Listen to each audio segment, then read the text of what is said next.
എമ്പുരാൻ സിനിമയുമായി ബന്ധപ്പെട്ട RSS അനുകൂലികൾ അടങ്ങുന്ന സെൻസർ ബോർഡ് അത് അനുമതി കൊടുത്ത സിനിമയാണ്.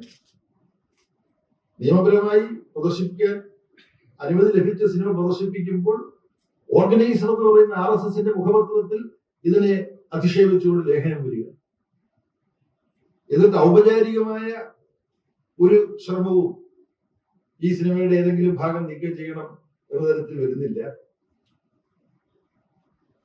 ഈ RSSന്റെ ദേശീയബലം ഉപയോഗിച്ചുകൊണ്ട് ഇവരെ ഭീഷണിപ്പെടുത്തും.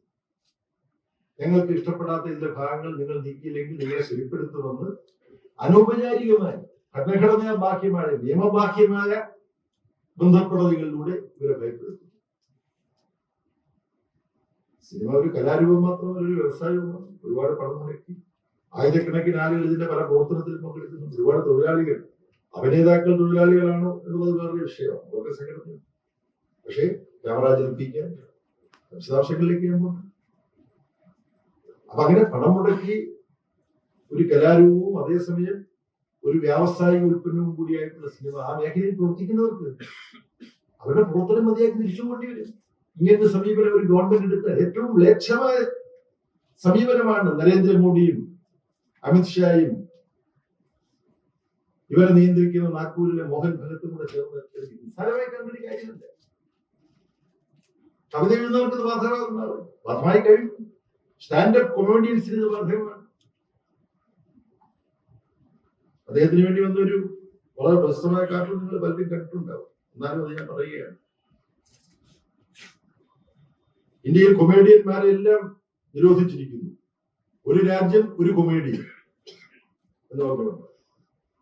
ആ ഒരു കൊമേഡിയൻ ആരാണ്, ഏതെങ്കിലും വലിയ സ്ഥാനത്തിരിക്കുന്ന ആളാണോ എന്നൊക്കെ ചിന്തിക്കാൻ നമ്മളെ പ്രേരിപ്പിക്കുന്നു. അപ്പോൾ പ്രതിഷേധം ഇപ്പോഴും തുടരുന്നുണ്ട്. പക്ഷെ എല്ലാ പ്രതിഷേധത്തെയും അമർച്ച ചെയ്യും എന്ന നവഫാസിസ്റ്റ് മനോഭാവവുമായി മുന്നോട്ട് പോകുന്ന ഒരു ഗവൺമെന്റാണ്. അത്തരമൊരു സന്ദർഭത്തിൽ പാർട്ടിയുടെ 24ാം കോൺഗ്രസ് മധുരയിൽ ചേർന്ന് തീരുമാനിച്ചിട്ടുള്ളത് ഈ നവഫാസിസ്റ്റ് പ്രവണതകൾ ഇന്ത്യൻ സമൂഹത്തെ, ഇന്ത്യൻ ഭരണഘടനാ മൂല്യങ്ങളെ ഒക്കെ തകർക്കുന്ന വിധത്തിൽ പ്രവർത്തിച്ചുകൊണ്ടിരിക്കുമ്പോൾ അതിനെതിരായിട്ടുള്ള അതിവിശാലമായ ജനകീയ സമര മുന്നണി വികസിപ്പിച്ചെടുക്കുക എന്നതാണ് ഇന്ത്യൻ ജനങ്ങളുടെ ഒന്നാമത്തെ കടമ. അതിൽ സംഭാവന ചെയ്യാനാണ് CPIM അതിന്റെ കഴിവ് ഒന്നാമതായി വിനിയോഗിക്കുക. അത്തരമൊരു സമരത്തിൽ CPIMന് അതിന്റെ കഴിവുകൾ ഇന്നത്തെ നിലയിൽ വിനിയോഗിക്കാൻ കഴിയും, വിനിയോഗിച്ചുകൊണ്ടിരിക്കുകയാണ്. പക്ഷെ CPIMന്റെ സ്വാധീനം 10 മടങ്ങ് വർദ്ധിപ്പിച്ചാൽ മാത്രമേ ഇതുപോലുള്ള ഒരു സമരത്തെ ശക്തമായി കൃത്യമായ ലക്ഷ്യബോധത്തോടു കൂടി മുന്നോട്ട് കൊണ്ടുപോകാൻ കഴിയുള്ളൂ. ദേശീയമായ രാഷ്ട്രീയ ഇടപെടലിലും പോരാട്ടത്തിലും CPIMന് ഫലപ്രദമായി ഇടപെടാൻ കഴിയണമെങ്കിൽ ഇന്നത്തേതിനെ അപേക്ഷിച്ച് CPIMന്റെ സ്വാധീനവും മറ്റിടതുപക്ഷ പാർട്ടികളുടെ സ്വാധീനവും, ഇടതുപക്ഷ ജനാധിപത്യ മതേതര ശക്തികളുടെ സ്വാധീനവും പല മടങ്ങ് വർദ്ധിപ്പിക്കണം. അതിന് ആവശ്യമായ പ്രവർത്തനങ്ങൾ ഇപ്പോൾ നടത്തിക്കൊണ്ടുള്ള പ്രവർത്തനങ്ങളുടെ കുറവുകൾ എന്താണെന്ന് തിരിച്ചറിഞ്ഞ് അത് പരിഹരിച്ച് മുന്നോട്ട് പോകണം ഇനിയുള്ള നാളുകളിൽ. ഇങ്ങനെ വ്യക്തമായ കാഴ്ചപ്പാടോടുകൂടിയാണ് 24ാം പാർട്ടി കോൺഗ്രസ് സമാപിച്ചിരിക്കുന്നത്. ആം ആദ്മി പാർട്ടി ഡൽഹിയിലും പഞ്ചാബിലും ഒക്കെ അധികാരമായിട്ടുണ്ട്. ആ സമയത്ത് പോലും ഇപ്പൊ ഏറ്റവും കൂടുതൽ നടന്ന തെരഞ്ഞെടുപ്പിൽ പോലും വളരെ ദയനീയമായിട്ടാണ് CPIMന്റെ ഡൽഹിയിലെ പ്രവർത്തനം. അപ്പൊ അത് എന്തുകൊണ്ടാണ് നമ്മുടെ കമ്മ്യൂണിൽ തന്നെ പെട്ടെന്ന് പൊട്ടിമുളങ്ങുന്ന പാർട്ടികൾ പോലും അധികാരം ഒന്നിലേറെ സംസ്ഥാനങ്ങളിൽ പിടിക്കുമ്പോൾ വളരെ വലിയ ഐഡിയോളജിയും ഒക്കെ ഉള്ള ഒരു പ്രസ്ഥാനത്തിൽ കയ്യിലിരുന്ന സംസ്ഥാനങ്ങൾ നഷ്ടമാവുന്നു, പുതിയ ഒരിടത്തും അധികാരത്തിലോ ഇല്ലെങ്കിൽ അങ്ങനെ കടന്നു വരാനും കഴിയാത്തത് എന്തുകൊണ്ടായിരുന്നു? ആദ്യത്തെ ചോദ്യം തന്നെ വല്ലാത്ത കുഴക്കുന്ന ഒരു ചോദ്യം. നിങ്ങൾ ആലോചിക്കാത്ത വിഷയമല്ല. ഈ ചോദ്യത്തിന്റെ ഉത്തരം എന്നുള്ളതിൽ പറയാവുന്ന കുറേയധികം കാര്യങ്ങളുണ്ട്. പക്ഷെ അങ്ങനെ വിശദമായി ഇതുപോലൊരു പത്രസമ്മേളനത്തിൽ കാര്യങ്ങളിലേക്ക് ഞാൻ കടന്നു പോകണമെന്ന് നിങ്ങൾ ആഗ്രഹിക്കുന്നുണ്ടാണ്. ഇത് മറുപടി നൊഴിയാൻ വേണ്ടിയിട്ട് പറയുന്നത്. എനിക്കതിന് തോന്നുന്ന ഒരു മറുപടി, CPIM യഥാർത്ഥത്തിൽ ആരുടെയെല്ലാം താല്പര്യങ്ങൾ സംരക്ഷിക്കാൻ വേണ്ടിയാണ് വിട്ടുവീഴ്ചയില്ലാതെ ജീവിക്കുകയും പ്രവർത്തിക്കുകയും ചെയ്യുന്നത് എന്ന വസ്തുത അത്തരം വിഭാഗത്തിൽപ്പെട്ട ജനങ്ങൾക്ക് ശരിക്കും മനസ്സിലാകുന്ന വിധത്തിൽ അവരോട് വിശദീകരിച്ചു കൊടുക്കാൻ ഞാൻ പരാജയപ്പെടുന്നത് കൊണ്ടാണ് ഇങ്ങനെ പറയുന്നത്. ഞാനെന്താ പറയുന്നത്? ഞാൻ ഉൾപ്പെടുന്ന പ്രസ്ഥാനം തൊഴിലില്ലാത്ത ചെറുപ്പക്കാരുടെ താല്പര്യത്തിന് വേണ്ടിയാണ് CPIM നിലകൊള്ളുന്നത്. ഗ്രാമങ്ങളിലും നഗരങ്ങളിലുമുള്ള കൊടിയ യാതന അനുഭവിക്കുന്ന ദരിദ്രം അവർക്ക് വേണ്ടിയാണ് CPIM നിലകൊള്ളുന്നത്. രേഖകളിലല്ലാതെ വ്യക്തമാണ്, സമീപനങ്ങൾ വ്യക്തമാണ്. CPIM ഓരോ പ്രശ്നത്തിൽ ഉന്നയിക്കുന്ന മുദ്രാവാക്യങ്ങൾ ഇവരെല്ലാം ലക്ഷ്യം വെച്ചുകൊണ്ട്. പക്ഷെ ഈ വിഭാഗത്തിൽപ്പെട്ടവർ അവരെന്തുകൊണ്ട് ഇത് മനസ്സിലാക്കുന്നില്ല എന്ന് പറഞ്ഞത് അവരെ കുറ്റം പറയാനല്ല ഞാൻ തയ്യാറാവുക. അവർക്കിത് മനസ്സിലാക്കാൻ കഴിയുന്ന വിധത്തിൽ അവരോട് ഇത് പറയാൻ എനിക്ക് കഴിയുന്നില്ല, പ്രസ്ഥാനത്തിന് കഴിയുന്നില്ല, അവർക്കിടയിൽ പ്രവർത്തിക്കാൻ ബാധ്യപ്പെട്ടവർക്ക് കഴിയുന്നില്ല. മറുപടിയുടെ ആകത്തുക അതാണ്. അതിനുള്ള ഒരുപാട് കാരണങ്ങളുണ്ട്. അതിനുള്ള കാരണങ്ങളിലേക്ക് പോകുമ്പോൾ ഒന്ന്, ജാതീയമായ ചേരിതിരിവുകളിൽപ്പെട്ട് അത്തരം അണിനിരത്തലുകളിൽ ജനങ്ങൾ വലിയ വിഭാഗം കുടുങ്ങിപ്പോകും. വർഗീയതയുടെ അണിനിരത്തലുകൾ അതിൽ കുടുങ്ങിപ്പോകും. വർഗീയതയുടെ അണിനിരത്തലുകൾ ജനങ്ങൾ കുടുങ്ങിപ്പോകുമ്പോൾ നിങ്ങൾ വർഗീയമായി പരസ്പരം ആക്രമിച്ചിട്ടോ പരസ്പരം വകവരുത്തിയിട്ടോ നിങ്ങളുടെ ഒരു പ്രശ്നവും പരിഹരിക്കപ്പെടുന്നില്ല. അപരനല്ല നിങ്ങളുടെ ജീവിതത്തിലെ നിങ്ങളുടെ അവകാശങ്ങൾ നിഷേധിക്കുന്ന അപരനല്ല, ഈ സാമ്പത്തിക വ്യവസ്ഥയാണ്. പക്ഷെ പലരും അങ്ങനെയല്ല കരുതുന്നു. ശോഷക വ്യവസ്ഥ എപ്പോഴും ചില അപരത്വത്തെ നിർമ്മിക്കും. ജാതീയതയുടെ അടിസ്ഥാനത്തിലുള്ള പ്രശ്നം ഇന്ത്യൻ സമൂഹത്തിലുണ്ട്. അതിനെ അഭിസംബോധന ചെയ്യാൻ കഴിയണം. തൊഴിലാളികളുടെ പ്രസ്ഥാനം, ജനകീയ പ്രസ്ഥാനം, കമ്മ്യൂണിസ്റ്റ് പാർട്ടി അതിനെ വേണ്ട പോലെ ഇപ്പോഴും അഭിസംബോധന ചെയ്യുന്നതിൽ പരിമിതിയുണ്ട്. ഈ പരിമിതിയൊക്കെ ഉണ്ടെങ്കിലും എല്ലാവരും ഒരുമിച്ച് നിന്നിട്ട് ജമ്മു കാശ്മീരിൽ തരിഗാമിക്ക് ജയിക്കാൻ കഴിഞ്ഞു, എടുക്കാൻ കഴിഞ്ഞു. അപ്പൊ അവിടെ തരിഗാമിക്ക് അനുകൂലമായി പ്രവർത്തിച്ചത് എന്താണ്? അത് കൂടുതൽ പഠിച്ചിട്ട് മറ്റ് സ്ഥലങ്ങളിലും അത്തരം പ്രവർത്തനം വ്യാപിപ്പിക്കാൻ കഴിയും. വലിയ എതിർപ്പ് BJPയും കോൺഗ്രസും വളരെ ശക്തമായി ജനങ്ങളെ രണ്ട് ഭാഗത്തേക്ക് ഭിന്നിപ്പിക്കാൻ ശ്രമിച്ചപ്പോഴും 3 അസംബ്ലി സീറ്റുകൾ രാജസ്ഥാനിൽ ചെങ്കോടി പ്രസ്ഥാനത്തിന് ജയിക്കാൻ കഴിയും CPIM. അവിടെല്ലാം ദരിദ്ര കൃഷിക്കാരുടെയും ഇടത്തരം കൃഷിക്കാരുടെയും പ്രശ്നങ്ങൾ ഏറ്റെടുത്തുകൊണ്ടുള്ള ഒരുപാട് വിഷയ സമരങ്ങൾ സംഘടിപ്പിച്ചിരുന്നു. അതാണ് ആ വിജയത്തിന്റെ പിന്നിലുള്ള കാരണമെന്ന് പാർട്ടി കണ്ടെത്തിയിട്ടുണ്ട്. എന്തുകൊണ്ട് ഇതുപോലുള്ള സമരങ്ങൾ മറ്റു സ്ഥലത്ത് സംഘടിപ്പിക്കാൻ കഴിയുന്നില്ല? അപ്പൊ സ്വയം വിമർശനപരമായി ഞങ്ങൾ തന്നെ ഞങ്ങളുടെ പ്രവർത്തനത്തിൽ വരുത്തേണ്ട തിരുത്തലുകളുണ്ട്. ചുരുക്കി പറഞ്ഞത് വിശദാംശങ്ങളിലേക്ക് പോകും. ആം ആദ്മി പാർട്ടിക്ക് ഡൽഹിയിലെ ഗവൺമെന്റ് ജീവനക്കാരും ഇടത്തരക്കാരും ഒക്കെ അടങ്ങുന്നത് മാത്രമല്ല, ജുബി ജോപ്പറികളിൽ താമസിക്കുന്ന പാവപ്പെട്ടവർക്കിടയിൽ അടക്കം ഞങ്ങൾ വ്യത്യസ്തരാണ് എന്നുള്ള മട്ടിൽ കുറച്ചൊക്കെ ഇടതുപക്ഷ ഭാഷയിൽ സംസാരിച്ചുകൊണ്ട് കടന്നെല്ലാം കഴിയും. ഇനി നീണ്ടുപോകാവുന്നതാണ്. ചോദിച്ചത് വളരെ പ്രധാനപ്പെട്ട ഒരു ചോദ്യം തന്നെയാണ്. പാർട്ടി ചോദിക്കുകയും ഉത്തരം കണ്ടെത്താൻ ശ്രമിക്കുകയും ചെയ്തുകൊണ്ടിരിക്കുന്ന ഒരു കാര്യമാണ്. അതിൽ സ്വയംവിമർശനപരമായിട്ട് തന്നെ ഞങ്ങൾ പരിശോധിച്ച് പരിഹാരം കണ്ടെത്തേണ്ട വിഷയങ്ങളാണ് മുഖ്യമായിട്ടുള്ളത്.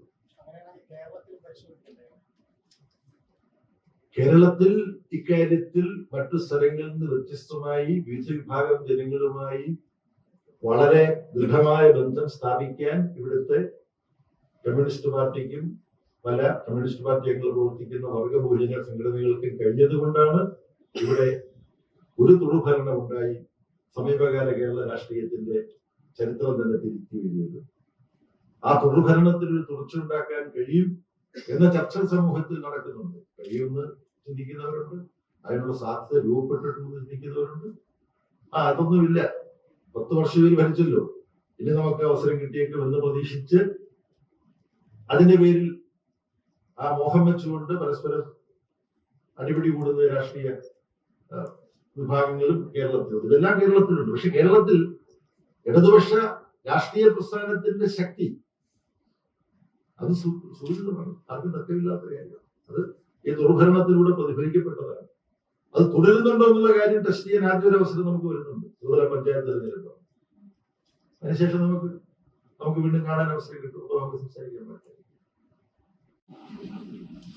CPIM-ന്റെ 3 വർഷം മുമ്പ് നടന്ന പാർട്ടി കോൺഗ്രസ് തന്നെ കണ്ടെത്തിയിട്ടുള്ള ഒരു യാഥാർത്ഥ്യം, സംഘപരിവാർ രാഷ്ട്രീയത്തിന് ഇന്ത്യൻ സമൂഹത്തിൽ ഒരു 30%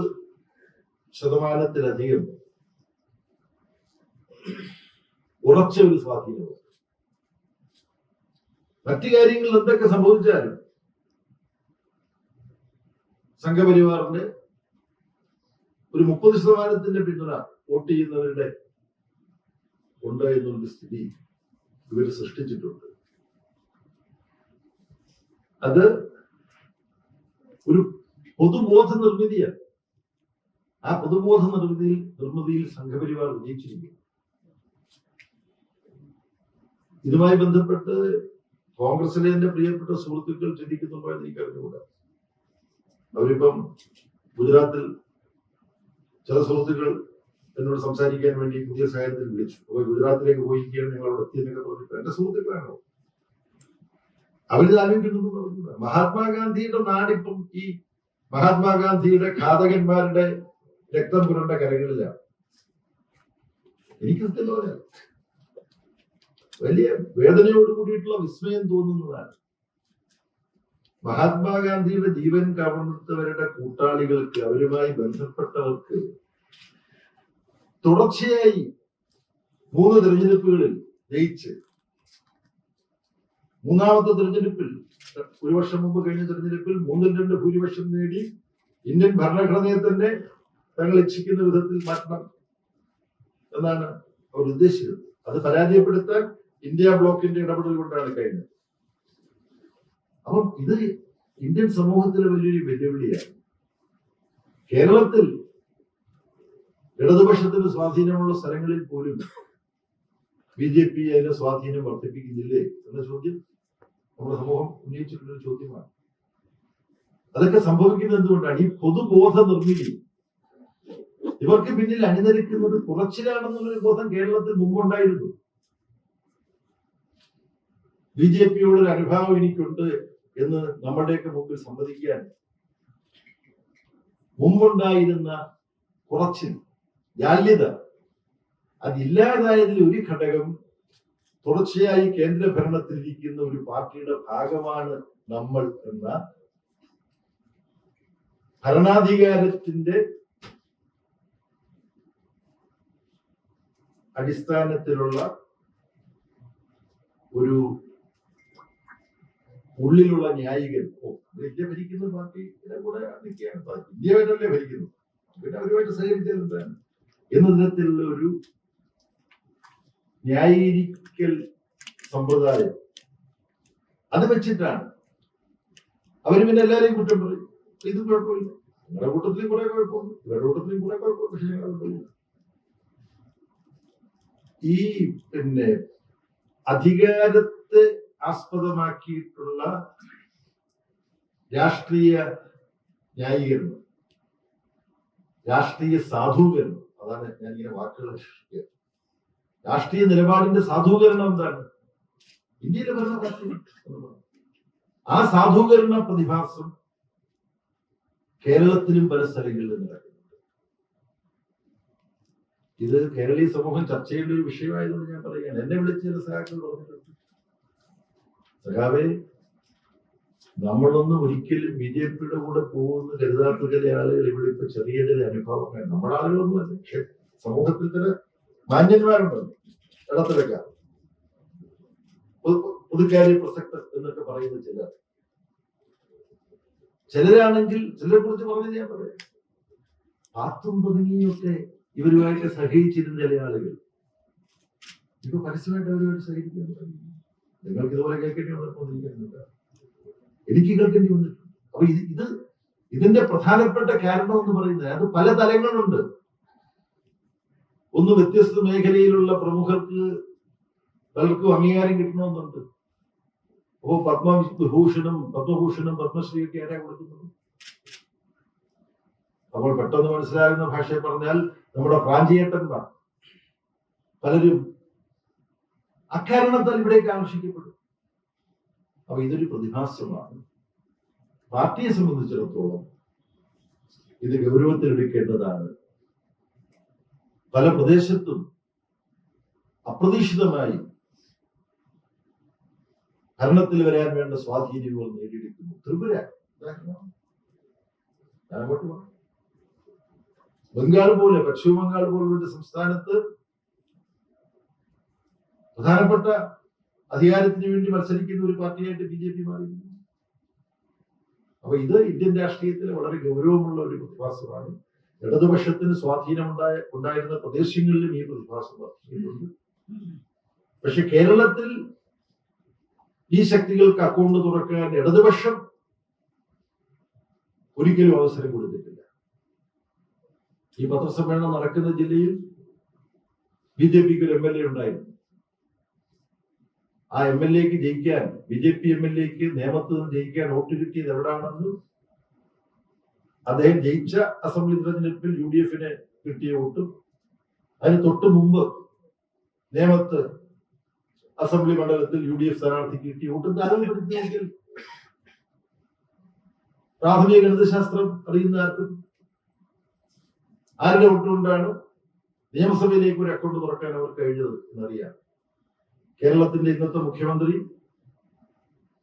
കഴിഞ്ഞ നിയമസഭാ തെരഞ്ഞെടുപ്പിന്റെ ഘട്ടത്തിൽ പ്രഖ്യാപിച്ചു, നിയമസഭയിലേക്ക് BJP ഒരു അക്കൗണ്ട് തുറന്നിട്ടുണ്ട്, ആ അക്കൗണ്ട് ഞങ്ങൾ ഇത്തവണ കൂട്ടാൻ പോവുകയാണ് എന്ന് പ്രഖ്യാപിച്ചു. ആ അക്കൗണ്ട് കൂട്ടിയ ശിവൻകുട്ടിയാണ് ഇപ്പൊ മന്ത്രിയായിട്ട്. ഇപ്പൊ ലോക്സഭയിലേക്ക് BJPയുടെ ഒരാൾ കേരളത്തിൽ ജയിച്ചിട്ടുണ്ട്. ആ ആള് ജയിച്ച പാർലമെന്റ് മണ്ഡലത്തിൽ UDFന് സിറ്റിംഗ് സീറ്റാണ്. എന്റെ സുഹൃത്ത് TN പ്രതാപനാണ് അവിടെ നിന്ന് ജയിച്ചത്.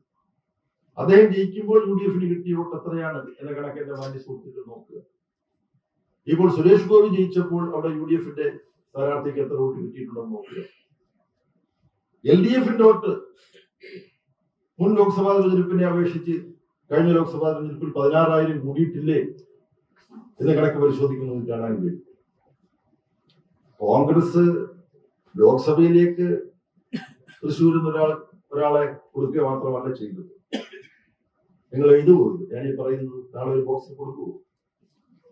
കേരളത്തിലെ കോൺഗ്രസ് നേതാക്കന്മാർ BJPക്ക് ഇപ്പോഴും ഭൂരിപക്ഷമില്ലാത്ത രാജ്യസഭയിൽ കേരളത്തിലെ കോൺഗ്രസ് നേതാക്കന്മാർ രാജ്യസഭയിൽ ഒരു സീറ്റ് കൊടുത്തിട്ടുണ്ട്.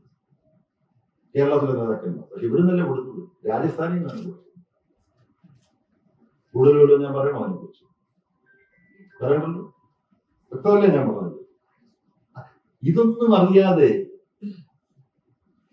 എന്റെ മാന്യ സുഹൃത്ത് എനിക്ക് അഭിനന്ദന സന്ദേശം അയച്ചത് ഇങ്ങനെ BJP സഹായിക്കുന്ന നിലപാട് CPM ഉണ്ടാകാതെ നോക്കിക്കോളൂ എന്നോട്. ആരാ ഉദ്ദേശിക്കുന്നത്? അദ്ദേഹം ഏതോ സംഘപരിവാറിന്റെ ഏതോ നേതാക്കന്മാരുടെ ചിത്രത്തിന് മുമ്പിൽ കൈതൂക്കുന്നതൊന്നും പറയണമെന്ന് ഞാൻ ഉദ്ദേശിക്കുന്നില്ല. ഇതൊക്കെ രാഷ്ട്രീയ പ്രവർത്തനത്തിന്റെ ഭാഗമാണ്. വ്യക്തിപരമായി എന്റെ വളരെ അടുത്ത സുഹൃത്താണ് അദ്ദേഹം. പക്ഷെ CPMന്റെ പാർട്ടി കോൺഗ്രസ് കഴിഞ്ഞ് സംഘടനാപരമായ തീരുമാനമെടുത്ത് കഴിയുമ്പോൾ അഭിനന്ദന സന്ദേശത്തിൽ പോലും CPM എന്തോ BJPയെ സഹായിക്കുന്നവരാണെന്നുള്ള മട്ടിലുള്ള കുത്ത്. അങ്ങനെയാണ് അഭിനന്ദന സന്ദേശം അയക്കുന്നത്. അതിനിന്ദന സന്ദേശമാണ് യഥാർത്ഥത്തിൽ. അത് വസ്തുതാ വിരുദ്ധമാണ് എന്ന് എന്റെ സുഹൃത്തിനോട് പറയാനും ഞാൻ ഈ അവസരം ഉപയോഗിക്കാം. അപ്പൊ BJP കൊടുക്കുന്ന ഭീഷണി വളരെ ഗൗരവമായിട്ട് കാണേണ്ടതാണ്. അതിനകത്ത് CPIMനെ സംബന്ധിച്ചിടത്തോളം യാതൊരു സംശയവുമില്ല. CPIMന്റെ ഭാഗത്ത് നിന്ന് എന്തെങ്കിലും വീഴ്ച ഇക്കാര്യത്തിലുണ്ടെങ്കിൽ അത് ചൂണ്ടിക്കാണിച്ചാൽ തിരുത്താൻ CPIMന് യാതൊരു വൈമനസ്യവും ഉണ്ടാകില്ല. ക്ഷമിക്കണം, അല്പം നീണ്ടുപോയി. പക്ഷേ നേരത്തെ കോൺഗ്രസിന് സ്വാധീനമുള്ള മേഖലകളിൽ BJP വോട്ട് വർദ്ധിപ്പിക്കുന്നത് ഇപ്പൊ CPMന്റെ സ്വാധീന മേഖലയിൽ കൂടി BJP വോട്ട് വർദ്ധിപ്പിക്കുന്നത്. പ്രത്യേകിച്ച് ആറ്റിങ്ങൽ എടുത്താലും കാട്ടാക്കട എടുത്താലും പല മേഖലകളിലും CPM വോട്ടിന്റെ BJPയിലേക്ക് കഴിഞ്ഞ ലോക്സഭാ തെരഞ്ഞെടുപ്പ് അടക്കം പോയിട്ടുള്ളത്. അതിനോട് സപ്പോർട്ട് ചെയ്ത ഒരു ചോദ്യം, അതായത് നമ്മുടെ ഈ തിരുവനന്തപുരം ജില്ലയിൽ തന്നെ CPMന്റെ ഏരിയ സെക്രട്ടറി ആയിരുന്ന ആൾ പോലും ഒരു സുപ്രഭാതത്തിൽ പാർട്ടിയിൽ നിന്ന് നേരെ BJPയുടെ സംസ്ഥാന കമ്മിറ്റിയിലേക്ക് ചെന്ന് കയറുന്ന അവസ്ഥയുണ്ട്. അതുപോലെ തന്നെ BJPയുടെ സംസ്ഥാന നേതാക്കളായിരുന്നവർ മുന്നോട്ട് വന്ന് കുറച്ച് കഴിയുമ്പോൾ നമ്മുടെ ദേവസ്വം ബോർഡിന്റെ അധ്യക്ഷന്മാരാകുന്ന അവസ്ഥയുണ്ട്. അപ്പൊ ഫലത്തിൽ പൊതുസമൂഹത്തിന് ഈ കാവിയും ചുവപ്പും തമ്മിലുള്ള വ്യത്യാസമില്ലായ്മ ഉണ്ട് എന്ന് തോന്നിപ്പിക്കുന്ന ഒരു അവസ്ഥയല്ലേ ഇത് ഉണ്ടാക്കിയിട്ടുള്ളത്? രണ്ട് ഭാഗമായിട്ടാണ് ഈ ചോദ്യത്തെ ഉപചോദ്യത്തെ സമീപിക്കുന്നത്. ഒന്ന്, CPIM-ന്റെ സ്വാധീന മേഖലകളിൽ അവിടെയും UDF-ന്റെ മാത്രമല്ല, കോൺഗ്രസിന്റെ മാത്രമല്ല, CPIM-ന്റെ സ്വാധീന മേഖലകളിലും BJP വളരാൻ ശ്രമിക്കുന്നില്ലേ എന്നുള്ള ചോദ്യത്തിന് വളരാൻ ശ്രമിക്കുന്നുണ്ട് എന്നാണ് പ്രാഥമിക പരിശോധനയിൽ കണ്ടത്. ഇത് ബന്ധപ്പെട്ട കമ്മിറ്റികൾ കൂടുതൽ സൂക്ഷ്മമായി പരിശോധിച്ച് അത് തടയാൻ വേണ്ട പ്രവർത്തനങ്ങൾ നടത്തണം എന്നാണ് പാർട്ടി പറഞ്ഞത്. അപ്പം കോൺഗ്രസിന്റെ ചെലവിൽ മാത്രം BJP വളരുന്നു എന്നുള്ളതല്ല. അത് ഞാൻ ഈ പറഞ്ഞതുപോലെ തെളിവൊന്നും കൂടുതൽ ആവശ്യമില്ല, ആർക്കും മനസ്സിലാക്കാൻ കഴിയുന്ന വസ്തുതയാണ്. അത് ബോധപൂർവം തീരുമാനിച്ചിട്ടാണോ? ബോധപൂർവം തീരുമാനിച്ചിട്ടുണ്ടായിട്ടുണ്ട്. ഏതാ ബേപ്പൂർ വടകര മോഡലുകൾ? ഞാനത് വിശദീകരിക്കേണ്ട കാര്യമില്ലല്ലോ. കോൺഗ്രസിനും ലീഗിനും BJP-ക്കും രത്നക് സിംഗ് ആണ് സ്ഥാനാർത്ഥി വടകര പാർലമെന്റ് മണ്ഡലത്തിൽ. കോൺഗ്രസിനും ലീഗിനും BJP-ക്കും ഡോക്ടർ മാധവൻകുട്ടിയാണ് ബേപ്പൂർ അസംബ്ലി മണ്ഡലത്തിൽ സ്ഥാനാർത്ഥി. ബാക്കി മണ്ഡലങ്ങളിലും ഉണ്ടായിരുന്ന ധാരണകൾ ഇതൊക്കെ നമ്മൾ പിന്നെ ആ ചരിത്രത്തിലേക്ക് ഞാൻ പോകുന്നില്ല. എന്നാൽ ഇടതുപക്ഷത്തിനും CPM-നും സ്വാധീനമുള്ള ചില മേഖലകളിലും BJP അതിന്റെ സ്വാധീനം വ്യാപിപ്പിക്കുന്നുണ്ട് എന്ന് കരുതണം. അതിന്റെ വിശദാംശങ്ങൾ മനസ്സിലാക്കി അത് തിരുത്താൻ വേണ്ട ഇടപെടൽ കർശനമായിട്ട് നടത്തണം CPM എന്നുള്ളതാണ്. ഈ കഴക്കൂട്ടത്തെ ഏരിയ സെക്രട്ടറിയുടെ കാര്യം, അത് മംഗലം, അത് പാർട്ടി വളരെ ഗൗരവമായി കണ്ടിട്ടുണ്ട്. തിരുവനന്തപുരത്തെ ഇതൊക്കെ ചർച്ച ചെയ്ത പാർട്ടി ജില്ലാ സമ്മേളനത്തിലും ഞാൻ പങ്കെടുത്തതാണ്, ഈ കാര്യങ്ങൾ അവിടെ പറഞ്ഞതാണ്. ഇദ്ദേഹം ഏരിയ സമ്മേളനം നടക്കുന്നതിന് മുമ്പ് തന്നെ ഈ കഥാപാത്രം CPIM എന്നതുപോലുള്ള ഒരു പാർട്ടിയുടെ ഏരിയ സെക്രട്ടറി ആയിരിക്കാൻ യോഗ്യനല്ല എന്നുള്ളത് പാർട്ടിയുടെ ഇവിടുത്തെ ജില്ലാ നേതൃത്വം കൃത്യമായി കണ്ടുപിടിച്ചു. ജില്ലാ സെക്രട്ടറി തന്നെ കണ്ടുപിടിച്ചു. അതിന്റെ വിശദാംശങ്ങൾ നിങ്ങൾ പറയണമെന്ന് നിങ്ങൾ നിർബന്ധിക്കില്ല എന്ന് ഞാൻ വിചാരിക്കുക. ഞാനിവിടെ ഇരുന്ന വേദിയിൽ അത് ചർച്ച ചെയ്തതാണ്. ഏരിയ സമ്മേളനത്തിന് മുമ്പ് ജില്ലാ സെക്രട്ടറിയെ സ്വാധീനിക്കാൻ വേണ്ടി ഇദ്ദേഹം വന്നു. ഏരിയ സെക്രട്ടറി അത്രയും ഞാൻ പറയാം. അപ്പൊ അങ്ങനെ സ്വാധീനത്തിന് ഉൾപ്പെടുന്നവരല്ല കമ്മ്യൂണിസ്റ്റുകാർ. ഇവിടുത്തെ ജില്ലാ സെക്രട്ടറി V. ജോയി ഒരു ഉത്തമനായ കമ്മ്യൂണിസ്റ്റാണ്. അപ്പൊ ഈ ഏരിയ സെക്രട്ടറിയുടെ പെരുമാറ്റം കണ്ടപ്പോൾ തന്നെ ജില്ലാ സെക്രട്ടറിക്ക് മനസ്സിലായി ഇത് നമ്മുടെ പാർട്ടിക്ക് പറ്റിയ രീതിയല്ലല്ലോ. എന്റെ ഈ രീതി ജില്ലാ സെക്രട്ടറിക്ക് ഇഷ്ടപ്പെട്ടില്ല എന്നുള്ളത് ഈ ഏരിയ സെക്രട്ടറിക്ക് മനസ്സിലായി അവിടെ വെച്ച് വീട്ടിൽ വന്നപ്പോൾ. അപ്പൊ ഇയാൾക്ക് പലതരത്തിലുള്ള ബന്ധം നേരത്തെ ഉണ്ടായിരുന്നു. അതുകൊണ്ടാണ് ഇത്തരത്തിലുള്ള പെരുമാറ്റം. ഇപ്പം ഇടതുപക്ഷമാണ് ഭരണത്തിലിരിക്കുന്നു, നേതൃത്വത്തിലിരിക്കുന്നു. അങ്ങനെ അവസരവാദപരമായി വരുന്നവരെ ഒന്നും അംഗീകരിക്കുന്ന പാർട്ടിയല്ല CPIM. പക്ഷെ ചിലടത്ത് നുഴഞ്ഞു കയറാം എന്നതിന്റെ ഉദാഹരണമാണ് ഇവിടെ സംഭവിച്ചത്. അവർ തന്നെ അംഗീകരിക്കുകയില്ല, തന്റെ ഒരു നടപടി ഉണ്ടാവും എന്ന് മനസ്സിലായപ്പോൾ തന്നെ അദ്ദേഹം മറുകണ്ഠം ചാടി. ആ മറുകണ്ഠം ചാടാൻ വേണ്ട ബന്ധപ്പെടുത്തികൾ അദ്ദേഹം നേരത്തെ നടത്തിയിട്ടുണ്ടായി. ഇനിയുള്ള ചോദ്യം, മുമ്പ് BJP-യിൽ ഉണ്ടായിരുന്നവർ ചിലർ CPM-ലേക്ക് വന്നിട്ടില്ലേ? ഇവിടെ പറയാനുള്ളത്, ഒരു മനുഷ്യൻ ഒരിക്കൽ തെറ്റായൊരു നിലപാടെടുത്തു എന്ന് കണ്ടാൽ ആ മനുഷ്യൻ തന്റെ തെറ്റായ നിലപാട് ശരിക്കും ആത്മാർത്ഥമായി തിരുത്താൻ തയ്യാറായാലും അത് അംഗീകരിക്കാതെ, ഹേ മനുഷ്യ, നിങ്ങൾ നിങ്ങളുടെ തെറ്റായ രാഷ്ട്രീയ നിലപാടെല്ലാം ഉപയോഗിച്ച് നന്നാകാൻ ശ്രമിച്ചാൽ അതൊന്നും ഞങ്ങൾ സമ്മതിച്ചു തരില്ല, നിങ്ങൾ നിങ്ങളുടെ തെറ്റായ നിലപാടിൽ തന്നെ തുറന്നു കൊള്ളണം എന്ന് ശഠിക്കണമെന്ന് പറയുന്നത് എന്റെ മാന്യ സുഹൃത്തെ ഒട്ടും ശരിയായ സമീപനമല്ല. നിലപാടുകൾ രണ്ട് തരത്തിൽ ആളുകൾ മാറ്റാം, ചുരുങ്ങിയത് അതിൽ കൂടുതൽ തരത്തിലും മാറ്റാം. ഒന്ന് അവസരവാദപരമായ നിലപാട് മാറ്റുക, മറ്റൊന്ന് സ്വന്തം നിലപാട് ഇത്ര കാലം തെറ്റായിരുന്നു എന്ന് തിരിച്ചറിഞ്ഞുകൊണ്ട് ആ തെറ്റായ നിലപാട് തിരുത്താനുള്ള സന്നദ്ധതയാണ്. അങ്ങനെയാണ് ഒരാൾ തിരുത്തുന്നതെന്ന് ബോധ്യപ്പെട്ടാലാണ് CPIM അവരെ സ്വീകരിക്കുക. ഒരുപാട് ഉദാഹരണം ഞാൻ പറയുന്നില്ല. TK ഹംസ ഇപ്പോഴും CPIM-ന്റെ ഭാഗമായി പ്രവർത്തിക്കുന്നയാളാണ്. ഞങ്ങൾ ഒരുമിച്ച് പ്രവർത്തിച്ചിട്ടുണ്ട്. അദ്ദേഹം വിദ്യാർത്ഥി ഫെഡറേഷൻ ഉണ്ടായിരുന്നയാളാണ്. അതിനുശേഷം ഒരു ഘട്ടം കഴിഞ്ഞപ്പോൾ അദ്ദേഹം, എനിക്ക് ന്യായീകരിക്കാൻ കഴിയാത്ത കാരണങ്ങളാണ്, പക്ഷെ അദ്ദേഹത്തിന് ന്യായീകരിക്കാവുന്ന കാരണങ്ങൾ അദ്ദേഹം കോൺഗ്രസുമായിട്ട് ബന്ധപ്പെട്ടു. കോൺഗ്രസിന്റെ DCC പ്രസിഡന്റ് വരെ മലപ്പുറം. അങ്ങനെ DCC പ്രസിഡന്റ് ആയി പ്രവർത്തിച്ചുകൊണ്ടിരിക്കുമ്പോഴാണ് അദ്ദേഹം പല കാര്യങ്ങളെ കുറിച്ച് മനസ്സിലാക്കി. വിദ്യാർത്ഥി ഫെഡറേഷന്റെ ഭാഗമായിരുന്ന താൻ അതിന്റെ സയുക്തികമായ രാഷ്ട്രീയ തുടർച്ചയിലായിരുന്നില്ല നിൽക്കേണ്ടിയിരുന്നത്. എന്തിനാണ് ഞാൻ ഈ കോൺഗ്രസിൽ വന്ന് ചേർന്നത് എന്ന നിലയിൽ അദ്ദേഹം ആ നിലപാട് മാറ്റി.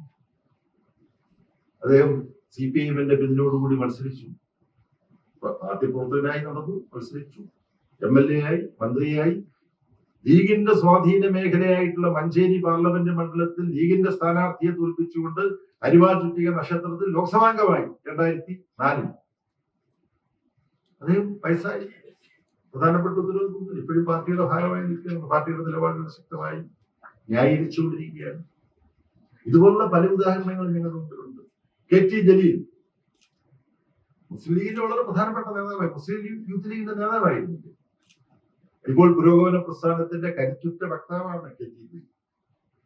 അപ്പൊ KT ജലീൽ മുസ്ലിം ലീഗ് വിട്ടുവരാൻ പറ്റും. ജലീലെ, നിങ്ങൾ കുഞ്ഞാലിക്കുട്ടി സാഹിബിന്റെ കൂടെ തന്നെ പോകും എന്നാണോ പറയുന്നത്?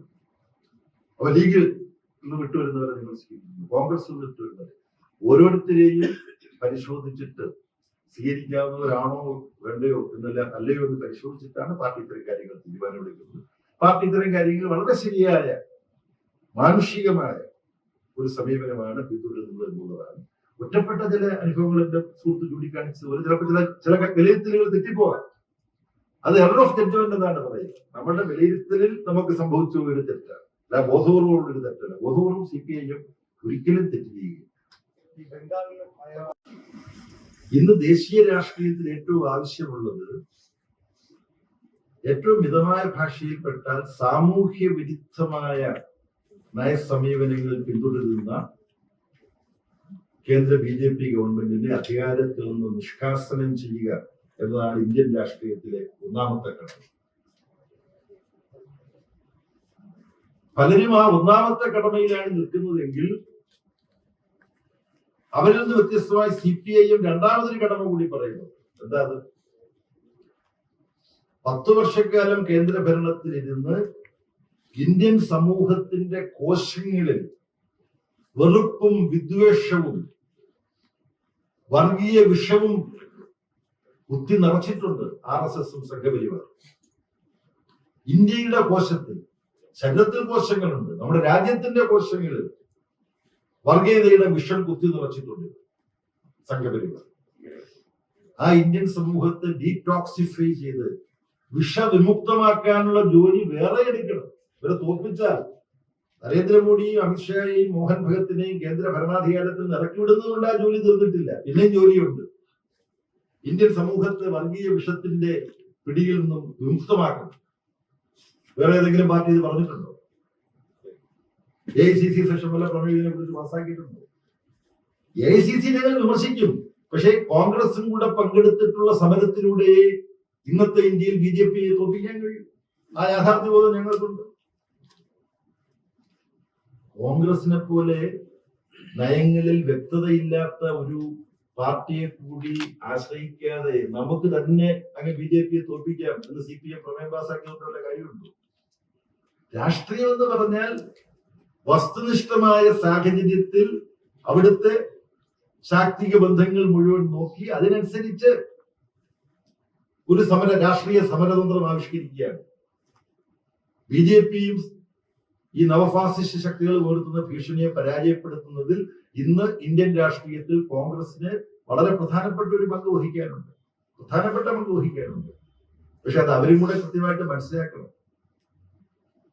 അവരത് മനസ്സിലാക്കുന്നുണ്ടെങ്കിൽ നെഹ്റു മുതൽ തുടർച്ചയായിട്ട് ഇന്ത്യ ഭരിച്ച നമ്മുടെ പാർട്ടിയിൽ നിന്നും ജനങ്ങൾ ഇത്രമാത്രം അകന്നു പോകാൻ, കോൺഗ്രസിൽ നിന്ന് അകന്നു പോകാൻ എന്താണ് കാരണമെന്ന് അന്വേഷിക്കുമ്പോൾ നരസിംഹറാവുവിന്റെ ഗവൺമെന്റ് മുതൽ പിന്തുടർന്ന കുത്തകകളെ പ്രീണിപ്പിക്കുന്ന സാമ്പത്തിക നയങ്ങൾ, ജനങ്ങളെ മറന്നുപോകുന്ന സാമ്പത്തിക നയങ്ങൾ, ആ സാമ്പത്തിക നയങ്ങൾ ഞങ്ങൾ പിന്തുടർന്നത് തെറ്റാണെന്ന് ഏറ്റു പറഞ്ഞുകൊണ്ട് ആ സാമ്പത്തിക നയങ്ങൾ തിരുത്താനുള്ള സന്നദ്ധതയും കൂടി കോൺഗ്രസിനുണ്ടാകും.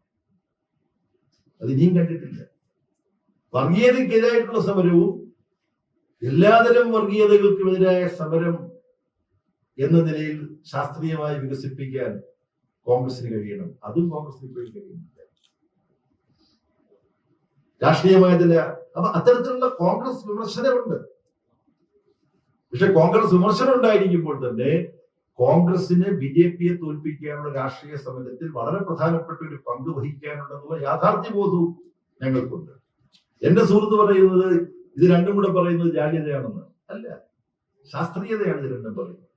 അതുകൊണ്ട് എവിടെല്ലാം BJP-യും കൂട്ടരെയും തോൽപ്പിക്കാൻ കോൺഗ്രസുമായി സഹകരിക്കാനുള്ള സാധ്യതയുണ്ടോ അവിടെ എല്ലാം സഹകരിക്കും. ഞങ്ങളുടെ പാർട്ടി കോൺഗ്രസ് നടന്ന സ്ഥലത്ത് ആ സഹകരണമുണ്ട്. എന്നാൽ കോൺഗ്രസുമായിട്ട് അത്തരത്തിൽ സഹകരിക്കാൻ പ്രായോഗികമായി സാധ്യമല്ലാത്ത സ്ഥലങ്ങളിൽ കോൺഗ്രസുമായിട്ട് സഹകരണം ഉണ്ടാവില്ല. അത് CPM-ന് മാത്രമല്ല, ഇന്ത്യ ബ്ലോക്കിൽ ആം ആദ്മി പാർട്ടിക്കുണ്ടോ? ആം ആദ്മി പാർട്ടി ഭരിച്ചുകൊണ്ടിരുന്ന ഡൽഹിയിൽ ഇപ്പൊ BJP-യാണ് ഭരിക്കുന്നത്.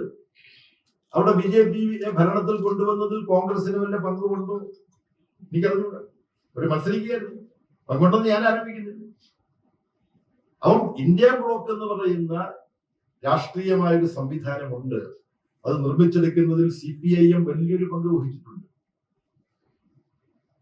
അത് അംഗീകരിക്കുന്ന നിങ്ങളിൽ ചിലർ തന്നെ പറയുന്നത് അത് CPIM അല്ല, സീതാറാം യെച്ചൂരിയാണ് അത് വഹിച്ചതെന്നാണ്. പ്രിയ സുഹൃത്തെ, സീതാറാം യെച്ചൂരി എന്ന് പറയുന്നത് CPIM-ന്റെ ജനറൽ സെക്രട്ടറി ആയിരുന്നു ജീവിച്ചിരിക്കുന്ന കാലം. CPIM-ന്റെ ജനറൽ സെക്രട്ടറി ആയിരിക്കുന്ന ഒരാള് ആ പാർട്ടി അംഗീകരിക്കാത്ത ഒരു നയം നടപ്പാക്കാൻ ഒരുമ്പെടില്ല. കൂട്ടത്തിൽ പറഞ്ഞു. പക്ഷെ പാർട്ടിയുടെ ആ നയം വളരെ ഫലപ്രദമായി നടപ്പാക്കുന്നതിൽ അസാമാന്യമായ നേതൃത്വ പാഠവം സീതാറാം യെച്ചൂരി കാണിച്ചിട്ടുണ്ട് എന്നുള്ളതിന്റെ പേരിൽ അദ്ദേഹത്തിന് അർഹതപ്പെട്ട അഭിനന്ദനം കൊടുക്കേണ്ടതുമാണ്. അപ്പം ഇന്ത്യ ബ്ലോക്കിലുള്ള നമ്മുടെ സഹോദരി മമതാ ബാനർജി കോൺഗ്രസുമായിട്ട് സഹകരിക്കൂ ബംഗാളിൽ? അപ്പൊ അവിടെയും ജാഗ്രത വേണമെന്ന് എന്റെ സുഹൃത്ത് പറയും. ഇപ്പം ലോക്സഭാ തെരഞ്ഞെടുപ്പിൽ ഇന്ത്യ ബ്ലോക്ക് ഉണ്ടായിരുന്നു. പക്ഷെ അതിനുശേഷം ഇതൊരു യോഗം ചേരാൻ കഴിഞ്ഞിട്ടില്ല. ഇന്ത്യ ബ്ലോക്കിന്റെ യോഗം, അങ്ങനെ ഇന്ത്യ ബ്ലോക്കിന്റെ യോഗം വിളിക്കുന്നതിനോട് ഞങ്ങൾ യോജിക്കുന്നില്ല എന്ന് CPIM പോലെ നിലപാടെടുത്തതിന്റെ ഫലമായിട്ടാണോ ഈ ഇന്ത്യ ബ്ലോക്കിന്റെ യോഗം ഇതുവരെ നടക്കാതിരിക്കുന്നത്? എന്താണ് എന്റെ മാന്യ സുഹൃത്തുക്കൾ ഇത് സംബന്ധിച്ച അറിവെന്നുള്ളത് എനിക്കറിഞ്ഞൂടാ. പക്ഷെ ഇതാണ് ഒരു വസ്തുനിഷ്ഠ സാഹചര്യം. അപ്പോൾ BJP-യും അവരുടെ നവഫാസിസ്റ്റ് നയങ്ങളും ശക്തിപ്പെടുന്നതിനെ ചെറുക്കാൻ ഇന്ത്യ ബ്ലോക്കിന്റെ ഭാഗമായി നിൽക്കുന്ന വലുതും ചെറുതുമായ പാർട്ടികളെല്ലാം ഉത്തരവാദിത്വ ബോധവും ജാഗ്രതയും സൂക്ഷ്മതയും കൈയൊതുക്കവും പക്വതയും കാണിക്കണം. CPIM-ന്റെ ഭാഗത്ത് നിന്ന് ഇത്തരത്തിൽ ഒരു കുറവും ഉണ്ടാവില്ല എന്ന് CPIM-ന്റെ ജനറൽ സെക്രട്ടറി എന്നുള്ള തരത്തിൽ ഇവിടെ ഞാൻ ഉറപ്പു നൽകുകയാണ്. ഈ ഇന്ത്യ ബ്ലോക്കിന്റേതായ രാഷ്ട്രീയ പ്രവർത്തനം ഉചിതമായ സന്ദർഭങ്ങളിൽ പുനരുജ്ജീവിപ്പിച്ച് ശക്തിപ്പെടുത്തി മുന്നോട്ട് കൊണ്ടുപോകാനായിരിക്കും CPIM-ഉം ഇടതുപക്ഷ പാർട്ടികളും പരിശ്രമിക്കുക.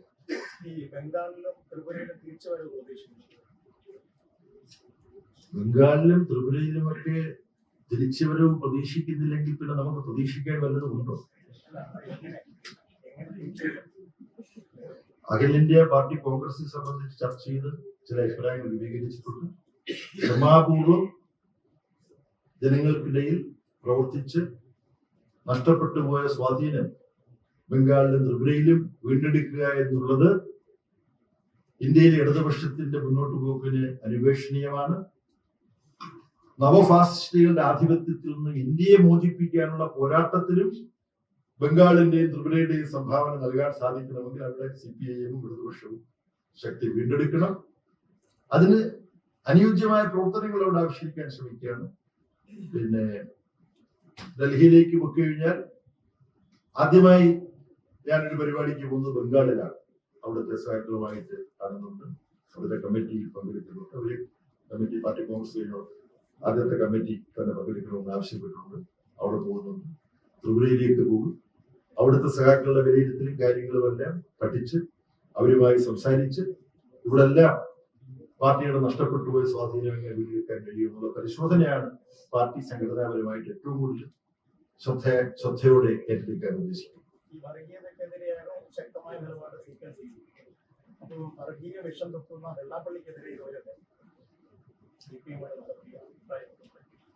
സംഘപരിവാർ ഉയർത്തുന്ന ഭീഷണി, അതാണ് ഇന്ത്യയിലെ ഏറ്റവും പ്രധാനപ്പെട്ട വിഷയം. സംഘപരിവാറിന്റെ ഭീഷണിയെ നേരിടാൻ എന്നുള്ള പേരിൽ സംഘപരിവാറിന്റെ തന്നെ പ്രവർത്തന ശൈലി അവലംബിക്കുന്ന പോപ്പുലർ ഫ്രണ്ട് പോലുള്ള കൂട്ടരുണ്ട്. അതാണ് വർഗീയതയ്ക്കെതിരായിട്ടുള്ള പോരാട്ടത്തിന്റെ സന്ദർഭത്തിൽ നമ്മൾ വളരെ ഗൗരവത്തോടുകൂടി കണക്കിലെടുക്കേണ്ട മറ്റ് ഒരു ജനാധിപത്യപരമല്ലാത്ത പ്രവർത്തന ശൈലി പിന്തുടരുന്ന രാഷ്ട്രീയ കൂട്ടുകെട്ട് വേറെ പലരുമുണ്ട്. അതുപോലെ ഇപ്പൊ എന്റെ മാന്യ സുഹൃത്ത് ചോദ്യം ഉന്നയിച്ചത് മലപ്പുറവുമായി ബന്ധപ്പെട്ട് ശ്രീ വെള്ളാപ്പള്ളി നടേശൻ നടത്തിയിട്ടുള്ള ഒരു പ്രസ്താവന. ഞങ്ങളെല്ലാം മധുരയിലായിരുന്നപ്പോഴാണ് നടന്നത്. പിന്നെ തേടി പിടിച്ച് കണ്ടെത്തിയപ്പോഴാണ് ഇത്തരത്തിലുള്ള ഒരു പ്രസ്താവന അദ്ദേഹം പുറപ്പെടുവിച്ചത്. ചില സന്ദർഭങ്ങളിൽ നമുക്ക് ഒരു തരത്തിലും യോജിക്കാൻ കഴിയാത്ത പ്രസ്താവനകൾ അതിറക്കുന്നതിൽ ഇതുപോലുള്ള വെള്ളാപ്പള്ളി നടേശൻ ജിയെ പോലെയൊക്കെയുള്ള പല നേതാക്കന്മാരും ഉത്സാഹം കാണിക്കുന്നുണ്ട്. എന്താണ് അവര് യാഥാർത്ഥ്യബോധത്തോടുകൂടി സാഹചര്യത്തെ കാണാത്തത്? ഇപ്പം ഈ ഇറക്കിയ പ്രസ്താവന ഒരു തരത്തിലും നമുക്ക് യോജിക്കാൻ കഴിയുന്നതല്ല, നമ്മൾ തള്ളിക്കളയേണ്ടതാണ്. ഒരുപക്ഷെ ഇങ്ങനെയുള്ള പ്രസ്താവനകളെ അവഗണിക്കാൻ തക്ക പക്വത കേരളീയ സമൂഹത്തിനുണ്ട് എന്നുള്ള ഉറപ്പുകൊണ്ടായിരിക്കും അദ്ദേഹം തന്നെ ഈ പ്രസ്താവന പുറപ്പെടുവിച്ചിട്ടുണ്ടാകുക. ഞാനിങ്ങനൊന്നും പറഞ്ഞതുകൊണ്ട് വലിയ പ്രശ്നമൊന്നും ഉണ്ടാകാൻ പോകുന്നില്ല. അദ്ദേഹത്തിന് തന്നെ ഒരു പക്ഷേ അറിയായിരിക്കും എന്നാണ് എനിക്ക് തോന്നുന്നത്. അത് SNDP BJP അടുക്കുന്നതിന്റെ ലക്ഷണമാണോ കാണുന്നത്? SNDPക്ക് BJPയുമായി അടുക്കാൻ കഴിയും എന്ന് ഞാൻ കരുതുന്നില്ല. ശ്രീനാരായണ ധർമ്മ പരിപാലന സംഘമല്ലേ യോഗമല്ലേ SNDP യോഗം. ഒരിക്കലും BJPയുമായി ഏതെങ്കിലും തരത്തിൽ ആളുകൾ മനസ്സിലാക്കുന്ന തരത്തിലുള്ള ഒരു കൂട്ടുകെട്ടിലെ SNDP യോഗത്തിൽ ഏർപ്പെടാൻ കഴിയും. NSSന്റെ കാര്യവും തന്നെ. NSSന്റെയും പാരമ്പര്യം ഇത്തരത്തിലുള്ള തീവ്ര വർഗീയ ശക്തികളുമായി സഹകരിക്കാൻ അനുവദിക്കുന്നതല്ല. പിന്നെ നാളെ എന്താണ് സംഭവിക്കാൻ പോകുന്നത് ഇപ്പോൾ അതിനെക്കുറിച്ച് ചിന്തിക്കാനുള്ളത്. അദ്ദേഹത്തിന്റെ മകൻ ഈ BJPയുമായിട്ടൊക്കെ സഹകരിക്കുന്ന രാഷ്ട്രീയ നിലപാടാണ് ഉള്ളത്. അത് നമുക്കറിയാം.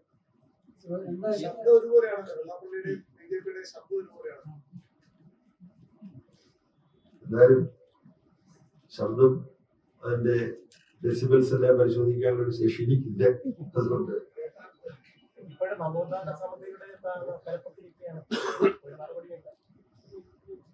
അതെന്തോ ഇവിടെ നവോത്ഥാന സമിതിയൊക്കെ ആയിട്ട് ബന്ധപ്പെട്ട എന്റെ ചുമതല വഹിക്കുന്നത് അതെല്ലാം പരിഗണിക്കും, കണക്കിലെടുക്കുമെന്നാണ് ഞാൻ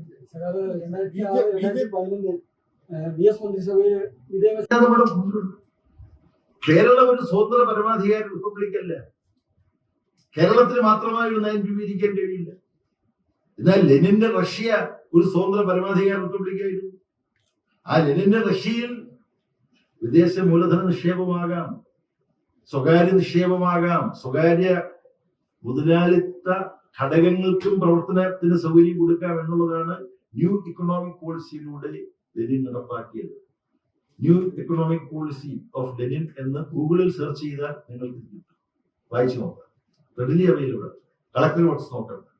അപ്പൊ സ്വതന്ത്ര പരമാധികാര റിപ്പബ്ലിക് ആയിരുന്ന ലെനിന്റെ ബോൾഷെവിക് റഷ്യയിൽ സ്വകാര്യ സാധ്യതകൾ കൂടി ഉപയോഗപ്പെടുത്തണം സോഷ്യലിസം കെട്ടിപ്പടുക്കാൻ എന്ന് തീരുമാനിച്ചിട്ടുള്ളതിന്റെ അടിസ്ഥാനത്തിലാണ്, ഈ സൈദ്ധാന്തിക പിൻബലത്തിലാണ് സ്വകാര്യ സ്ഥാപനങ്ങൾ വ്യത്യസ്ത മേഖലകളിൽ ആകാം എന്ന് ഇടതുപക്ഷ ജനാധിപത്യ മുന്നണി ഗവൺമെന്റ്, വളരെ പരിമിതമായ അധികാരാവകാശങ്ങളുള്ള ഗവൺമെന്റ് തീരുമാനിച്ചു. അതിനകത്ത് യാതൊരു തെറ്റില്ല. ഈ എംബ്രാൻ സിനിമയിലെ സംഘപരിവാറിന്റെ ഇറങ്ങായിട്ടുണ്ടോ? അതേസമയം രാജ്യസഭയിൽ സുരേഷ് ഗോപി പറഞ്ഞ കാര്യം EP-51 ലെഫ്റ്റനന്റ് വീണ്ടും റിലീസ് ചെയ്യാൻ തയ്യാറാകുമെന്നാണ്. ഇത്തരം കാര്യങ്ങളിൽ ഇടതുപക്ഷത്തിന് വളരെ കൃത്യമായ ഒരു നിലപാടുണ്ട്. വസ്തുതാപരമായതും വസ്തുതാപരമല്ലാത്തതും സാങ്കല്പികമായതും അതിശയോക്തിപരമായതും ഒക്കെ കവിതയിലും കഥയിലും സിനിമയിലും നാടകത്തിലും ഉണ്ടാവാം. എനിക്ക് യോജിപ്പുള്ളവരുണ്ടാകാം, ഞാൻ വിയോജിക്കുന്നുണ്ടാവാം. പക്ഷെ ഞാൻ വിയോജിക്കുന്നുണ്ടെങ്കിൽ വിയോജിച്ചൊരു നിരൂപണം പ്രസിദ്ധീകരിക്കാൻ നിങ്ങൾക്ക്, വിയോജിച്ചൊരു കഥ എഴുതാൻ നിങ്ങൾക്ക്, കവിത എഴുതാൻ നിങ്ങൾക്ക്, വിയോജിച്ചൊരു സിനിമ ഇറക്കാം, നിങ്ങളുടെ നറേറ്റീവ്, നിങ്ങളുടെ ആഖ്യാനം അത് കൊണ്ടുവരാം. അതിന് ബാൻ ചെയ്യുകയല്ല വേണ്ടത്. ബാൻ ചെയ്യണമെന്നൊക്കെ നിങ്ങളുടെ കൂട്ടത്തിൽ ആരെങ്കിലും മുമ്പ് പറഞ്ഞിട്ടില്ല എന്നൊക്കെ ചോദിച്ചാൽ അന്നേരത്തെ ആവശ്യത്തിൽ പറഞ്ഞിട്ടുണ്ടാവും. പക്ഷേ അഭിപ്രായ സ്വാതന്ത്ര്യം അനുവദിക്കണം. അഭിപ്രായ സ്വാതന്ത്ര്യത്തിന്മേൽ ഇന്ത്യൻ ഭരണഘടനയിൽ ചില നിയന്ത്രണങ്ങൾ ഏർപ്പെടുത്തിയിട്ടുണ്ട്. എന്താ? സമൂഹത്തിൽ കലഹമുണ്ടാക്കാൻ, ലഹളയുണ്ടാക്കാൻ, ഏറ്റുമുട്ടലുകൾ ഉണ്ടാക്കാൻ ഇടയാക്കുന്ന തരത്തിലുള്ള കാര്യങ്ങൾ അഭിപ്രായ പ്രകടന സ്വാതന്ത്ര്യത്തിന്റെ പേരിൽ പാടില്ല. ഇപ്പൊ നമുക്കെല്ലാം വ്യക്തിപരമായി ഇഷ്ടപ്പെട്ട വേഷവിധാനങ്ങൾ ധരിക്കാൻ സ്വാതന്ത്ര്യമുണ്ട്. അതിനെതിരെ ആരെങ്കിലും വന്നാൽ നമുക്കതിനെ ചോദ്യം ചെയ്യാം. അപ്പം പിന്നെ തത്വമിടുന്നതും ഒക്കെ ആയിട്ട് ബന്ധപ്പെട്ടുള്ള കാര്യം, ഹിജാബും ഒക്കെ ആയിട്ട് ബന്ധപ്പെട്ട കാര്യങ്ങളുണ്ട്. പക്ഷേ ഈ വസ്ത്രധാരണം സംബന്ധിച്ചിട്ടുള്ള സ്വാതന്ത്ര്യം അതൊരാൾ ഒരു വസ്ത്രവും ധരിക്കാതെ എനിക്ക് പൊതുതലത്തിലൂടെ നടക്കാൻ ഉള്ള അവകാശമായിട്ട് ദുർവ്യാഖ്യാനം ചെയ്താലും നമ്മളെല്ലാം ഭ്രാന്തിയോ ആണെന്ന് പറഞ്ഞിട്ട് നമ്മൾ അവരെ പിടിച്ചു മാറ്റി ഇല്ലേ? അവരെ കടന്നാക്രമിക്കുകയൊന്നും ചെയ്യാൻ പാടില്ല. അപ്പം എല്ലാ സ്വാതന്ത്ര്യത്തിനും നിയന്ത്രണങ്ങളുണ്ട്. ആശയപ്രകാശന സ്വാതന്ത്ര്യം അത്